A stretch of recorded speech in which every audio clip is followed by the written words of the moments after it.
ሁላችንም በሕይወታችን ውስጥ ትልቅ ለውጥ እንፈልጋለን። ጠንክረን የምንለፋውም የተሻለ ሕይወትን ለመምራት ነው። ነገር ግን አንዳንድ ጊዜ ከኛ ጥረት ባሻገር የከዋክብት አሰላለፍና የተፈጥሮ ኃይሎች ለስኬታችን ትልቅ በር ይከፍታሉ። በዛሬው ቪዲዮአችን በ2026 ወይም በ2018 የሀብት የዝናና የዕድል በር በሰፊው የሚከፈትላቸውን 5 ምርጥ ኮከቦችን በዝርዝር እንመለከታለን።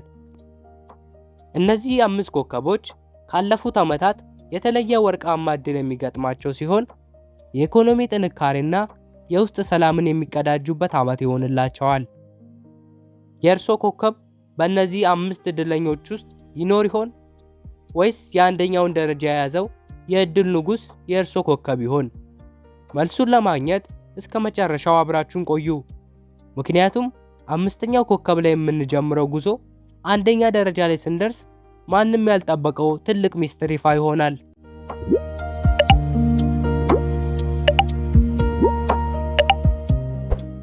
በአምስተኛ ደረጃ ላይ የምናገኘው የካፕሪኮርን ኮከብ ባለቤቶችን ነው።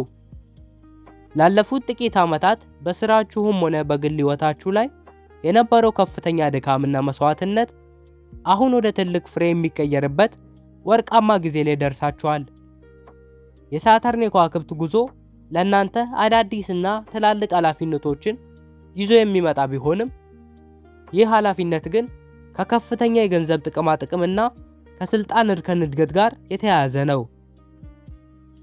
በ2026 ዓመተ ምህረት ላይ በስራ ቦታችሁ የማስተዋወቅ ወይም በግል ቢዝነስ ላይ ያላችሁ ከሆነ ደግሞ ካልጠበቃችሁት አቅጣጫ ትልቅ የገቢ ምንጭ የሚከፈትላችሁ ይሆናል። በዚህ ዓመት አዳዲስ ኢንቨስትመንቶችን ለመጀመር ፈጽሞ መፍራት የለባችሁም። ምክንያቱም ከዋክብት የጣላችሁትን መሰረት እንዲጸና ይረዱታል። በራስ መተማመናችሁን ከፍ በማድረግና በዲሲፕሊን በመመራት ይህን የከፍታ ዘመን ለወደፊት ሕይወታችሁ መሰረት እንዲሆን ልትጠቀሙበት ይገባል። አራተኛው ዕድለኛ ኮከባችን ደግሞ ጄሚኒ ነው። ለእናንተ የ2026 ዓመተ ምህረት የመጀመሪያው ያልታሰቡና አስደሳች የሆኑ በሮችን በሰፊው የሚከፍትላችሁ ይሆናል። በተለይም የታላቁ ጁፒተር በኮከባችሁ ላይ ማረፍ ተደማጭነታችሁንና በሰዎች ዘንድ የሚኖራችሁን ተቀባይነት በከፍተኛ ሁኔታ ይጨምረዋል። በዚህ ምክንያት ለረጅም ጊዜ ስትመኙት የነበረው የውጭ ሀገር ጉዞ፣ የትምህርት ዕድል ወይም በቴክኖሎጂና በመረጃ ልውውጥ ዘርፍ የምትሰሩ ከሆነ ትልቅ ዝናና ስኬት ይጠብቃችኋል። የገንዘብ ፍሰታችሁም ቢሆን ካለፉት ዓመታት በተሻለ ሁኔታ ስለሚጨምር አዳዲስ የገቢ ምንጮችን መፍጠር ትችላላችሁ። በዚህ ዓመት ቁልፉ ስኬታችሁ ያለው በንግግርና በግንኙነት ችሎታችሁ ላይ ስለሆነ በሰዎች ዘንድ ያላችሁን ተሰጥኦ ለመጠቀም ወደ ኋላ አትበሉ። ዓመቱ የዕድልና የለውጥ ንፋስ በሕይወታችሁ ላይ የሚነፍስበት ልዩ ወቅት ነው። በሦስተኛ ደረጃ ላይ የተቀመጠው ሊዮ ነው። ይህ ዓመት ለእናንተ የክብር የዝናና የሀብት ዓመት እንደሚሆን ከዋክብት ይጠቁማሉ።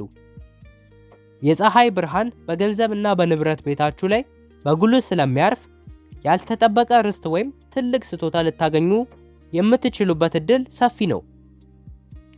በተለይም በኪነ ጥበብ፣ በፈጠራ ሥራ ወይም በሕዝብ ግንኙነት ዘርፍ ላይ የምትሳተፉ ከሆነ ስራችሁ በብዙዎች ዘንድ አድናቆትን አግኝቶ ወደ ትልቅ የገንዘብ ሽልማት ይቀየራል። በ2026 ውስጥ የሚገጥሟችሁ ዕድሎች ሁሉ ግርማ ሞገሳችሁን የሚጨምሩና በራስ መተማመናችሁን ወደ ላቀ ደረጃ የሚያሸጋግሩ ናቸው።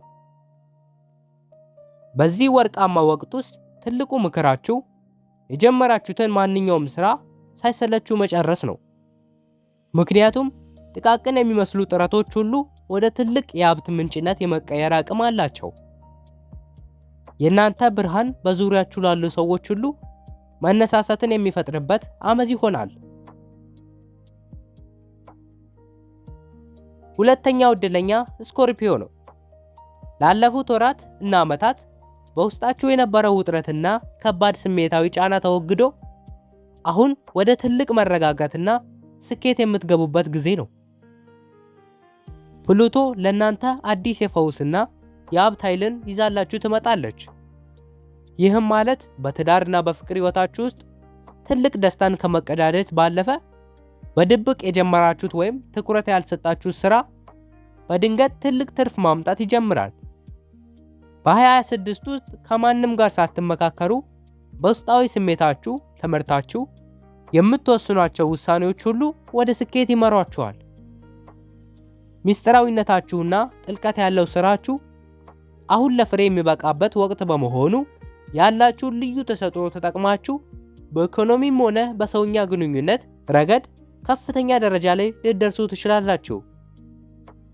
በራሳችሁ ላይ ያላችሁ እምነት ይበልጥ እንዲጠነክር አድርጉ። እናም በታላቅ ጉጉት የሚጠበቀው የአንደኛው ደረጃ ባለቤት ታውረስ ነው። በ26 ዓመተ ምህረት ለእናንተ የወርቃማው ዓመት ተብሎ ሊጠራ ይችላል። በሀብትና በንብረት ረገድ ላለፉት 10 ዓመታት ያላያችሁት አይነት ከፍተኛ እድገት የሚመዘግብበት ልዩ ጊዜ ነው።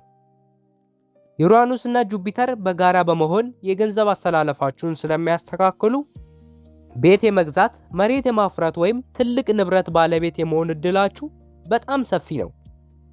ይህ ዓመት ዝም ብሎ የሚያልፍ ሳይሆን ለቀጣዮቹ ብዙ ዓመታት የሚሆን የሀብት መሰረት የምትጥሉበት ወቅት ነው። በሕይወታችሁ ላይ የሚመጡት አዳዲስ አጋጣሚዎች ሁሉ ወደ ስኬት የሚያመሩ በመሆናቸው ይህን እድል ተጠቅማችሁ ለወደፊት ሕይወታችሁ ጠንካራ ኢኮኖሚ መሰረት ልትገነቡ ይገባል። በታታሪነታችሁና በትዕግስታችሁ የምትታወቁት ታውረሶች አሁን የዓመቱ የእድል ንጉሥ ሆናችሁ ከፍ የምትሉበት ጊዜ ላይ ደርሳችኋል።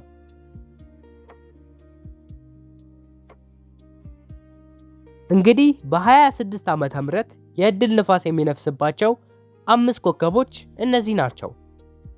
የእርሶ ኮከብ በእነዚህ ዝርዝሮች ውስጥ ተካቷል?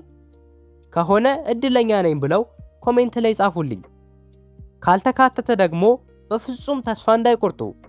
ምክንያቱም በሚቀጥለው ቪዲዮአችን ተጋጣሚዎቻቸውን በማሸነፍ በስልጣን እርከን ላይ የሚቀመጡ 3 ኮከቦችን ይዘንላችሁ እንመጣለን። ሕይወት በከዋክብት ብርሃን የታጀበች እንድትሆንላችሁ ራስን ማወቅ ትልቁ ቁልፍ ነው። ይህ ቪዲዮ ለወዳጅ ዘመዶ ይጠቅማል ብለው ካሰቡ ሼር ማድረጋችሁን አትርሱ። ለቃል ኪ ዞዲያክ አዲስ ሆናችሁ ደግሞ ሰብስክራይብ በማድረግና የደውል ምልክቷን በመጫን የምናወጣቸውን ሚስጥራዊ መረጃዎች ቀድመው ያግኙ። ስኬታማና ብሩህ ዓመት ይሁንላችሁ። በቀጣይ በሌላ ቪዲዮ እስክንገናኝ ሰላም ቆዩ።